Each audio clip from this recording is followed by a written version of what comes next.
Before we get started, subscribe to my channel. Also, click the like and share this video. But what I'm going to talk to you about today is the social media.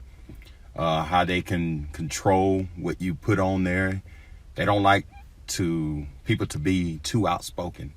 Say, for instance, Kanye West or Candace Owens. For instance, Congress hearings. You can use that content. But the problem with that is that if you start mentioning these conservatives like Candace Owens, Ben Shapiro, Charlie Kirk, or you mention Kanye West, sometimes Mike Tyson, they don't bother Mike Tyson too much.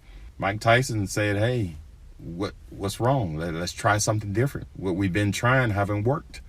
So why not try something different?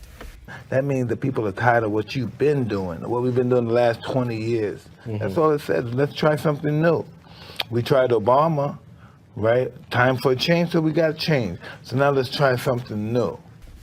And I noticed that when Mike Tyson said that, nobody said anything. Nobody said, hey, he's crazy. He's a fool. He don't need to be talking like that. They didn't say anything. But when Kanye West started talking about things like that, they want to put him in a mental hospital. They said something's wrong with him.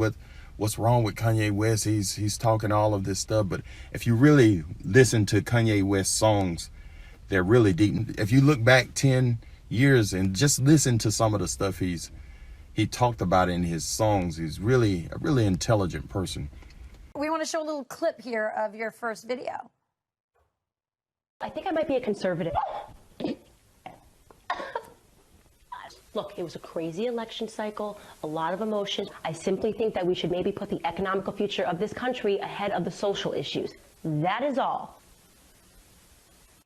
Well, I would say Facebook is now the third platform that I have been suspended from and then unsuspended within hours. So I earned that on YouTube, I earned that on Twitter, and now, of course, Facebook. And I think what happens is they very quickly, when they hear a conservative perspective, they ban someone. But typically when the person is white, they can paint those bannings under white supremacy or fear of white supremacy. And then they look and they're like, oh no, she's actually black. So we have to have an ideological explanation for what she was suspended for. I'm always actually really grateful when I get suspended because it forces a larger conversation about censorship in America. And this myth and this lie that they're censoring people for their own safety, or they're censoring people because they're spreading white supremacy, when in fact they're just censoring opinions that they don't like. And they're trying to make sure that conservative voices are suspended ahead of the 2020 election cycle.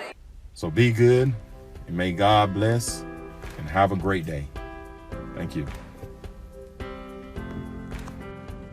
Don't forget to subscribe, like, turn on your notifications, and share this video. Also leave comments. Thanks for watching Welding and Stuff.